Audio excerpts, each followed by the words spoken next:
you're probably gonna find yourself in a bit of a drought or a rut, or like sort of like a self-improvement like drought, I should say, where you're not really making as much progress as you can.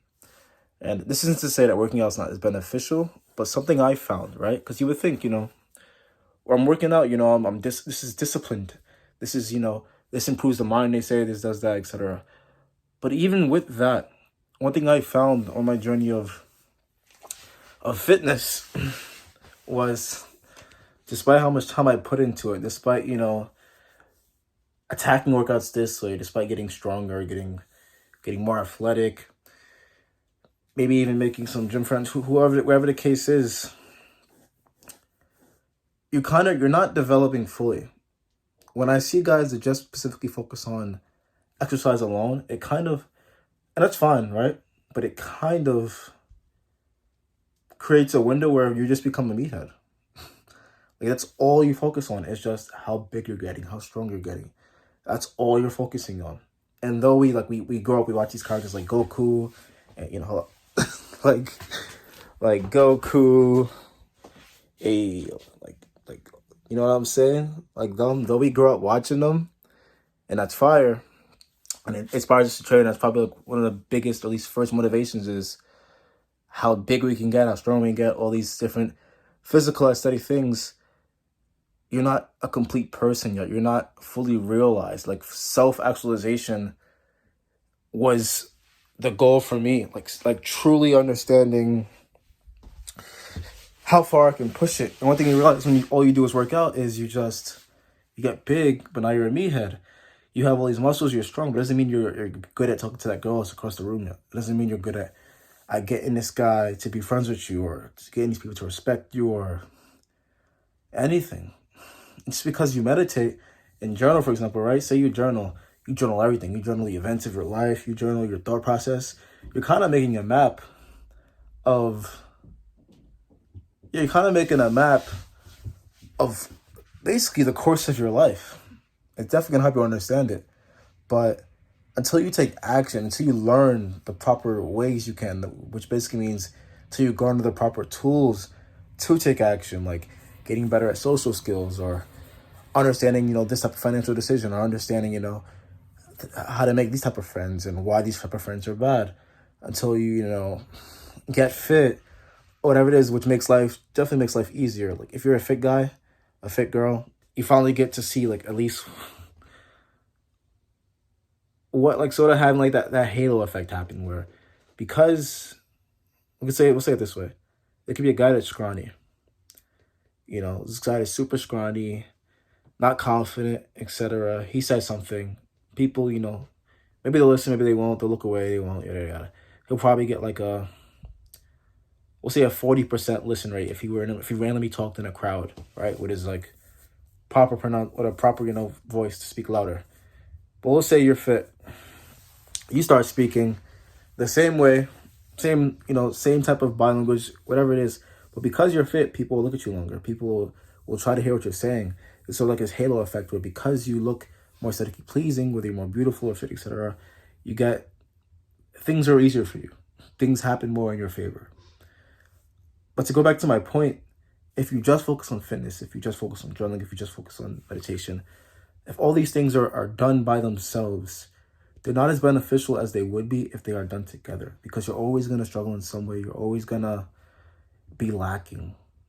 If you just work out and that's all you do, and keep in mind, we're like machines. Patterns become how we think, and actions become what we are. So if all I do is lift weights, that's all I think about, that's all I do, that's what I spend the most time doing, that's what I try to really make sure I get done every day, I'm just going to become a machine who's good at lifting things up and putting them down, and not much else. And so the brain isn't going to have to be beneficial in any other way besides that. But if, along with that, maybe I read for an hour a day, maybe I read a certain amount of pages a day, the brain's being trained to do that as well. Along with that, maybe I talk to a certain amount of people a day, I talk to people for a certain amount of time a day. The brain's getting good at that too. Maybe I don't just go on social media for my entertainment. Maybe I create it. Maybe I go out, I have fun.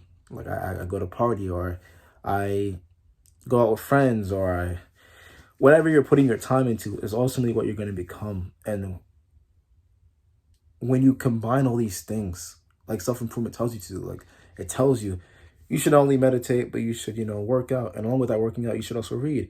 And you should also try and get away from dopamines, but you should also replace those dopamine with better ones, with things like, instead of drinking, right, to get high, do something that makes you sort of high on life.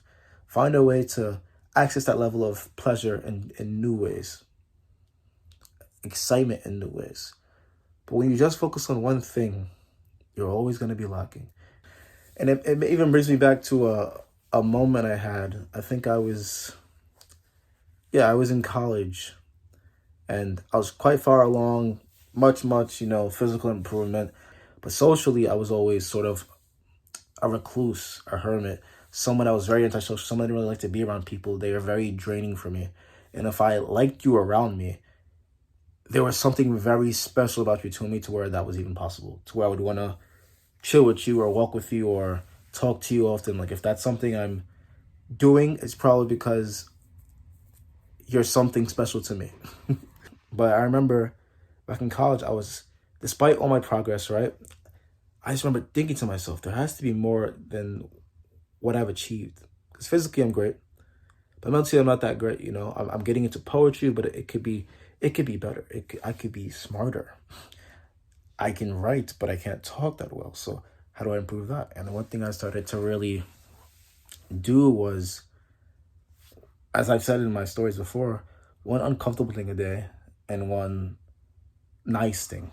So I wanted to give back. So I did one nice thing with that. I was like giving a homeless person money, whether that was, anything like helping an old person across the street, which doesn't really happen. I've never seen that in real life, I don't think. I've ever seen that in real life. It's interesting. And one uncomfortable thing would most likely be, based on the age and the time frame, talking to a girl that you think is attractive, complimenting her. Not even just revolving everything on girls. Maybe even talking to a dude, just letting him know, like, hey, I think you're making a lot of progress, bro. Trying to work out, have a workout with him. Don't just be the guy that says, we should get a workout sometime. But, like, actually set it up yourself.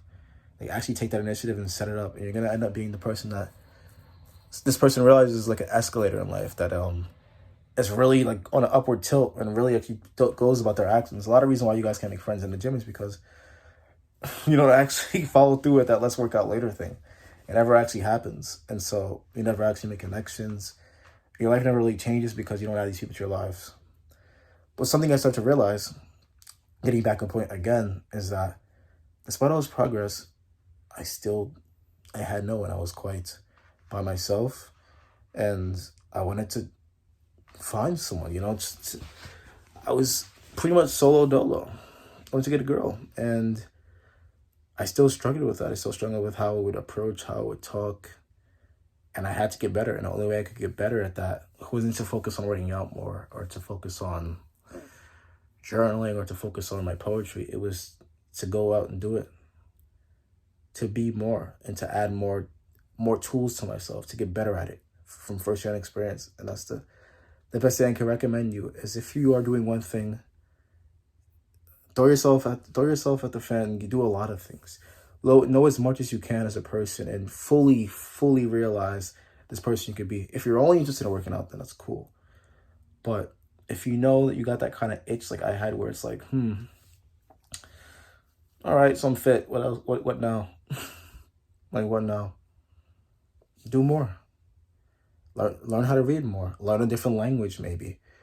Get friends, maybe. Everyone likes to think to themselves. I think self-improvement is a very lonely type of journey sometimes, especially if you realize that people can waste your time, and that people make it more complicated to deal with yourself because there's all these different distractions in the way. But you never want to be alone. You never want to be in a position where there's no one to learn from, for one, so you don't have any friends or different outside personalities, and where you're sort of just this one thing you do, and that's who you are. You're sort of just the guy that works out. You're sort of the guy who meditates. You're sort of the guy who, goes out into the field and grounds himself. That's pretty much the video, bro. Just a quick one, just letting you know, don't just be one thing, bro. Be many. If you truly have a desire. If you notice you lack in certain areas, you could always change, bro. You could always be more. Even now, I'm trying to be more. Despite everything I've learned or anything I've said to you, I still am quite flawed. I could still be a better talker, Curly, in these videos. I can get better at editing, learn how to edit. I can develop a style in a visual sense, like on video. I can learn to do that. I can learn to attract certain friends that I don't have yet, that might know, that I definitely want, because I want people that know more than me in my life at this point. Like, it's as cool as it is to give advice. Sometimes the advice giver, he starts to want people that can properly be a tool too, that can properly guide him too. That's one of the biggest reasons why I even started trying to express myself on YouTube, because I wanted to attract other minds that are similar to mine in some aspect, which you most likely have if you're watching this, that maybe know something I don't know, and thus we keep adding to each other. You see this video, you comment your experience or something, you comment something that you're good at, and I'm like, oh shoot, I comment back. We become friends somehow or something, because with the internet, we're all connected, and thus I grow from you, you grow from me. Maybe I'm great at telling you how you can get fit. I'm great at telling you, what you should eat. I'm great at telling you how to get the girl, whatever it is. But maybe you're great with money. Maybe you tell me, like, bro, just like invest in this. I'm telling you, bro, like, invest this much in this. Since you have this much, it will be fine. Like, you don't need it, invest it. I say, fuck, okay, I'm trusting you. You already got this experience in this. You turn out to be right all of a sudden, bro. Now I'm the guy who understands money a bit better, or I have money and it's less of a struggle for me. So we all help each other grow. But anyway, that's the video. As always, you should be impressing yourself.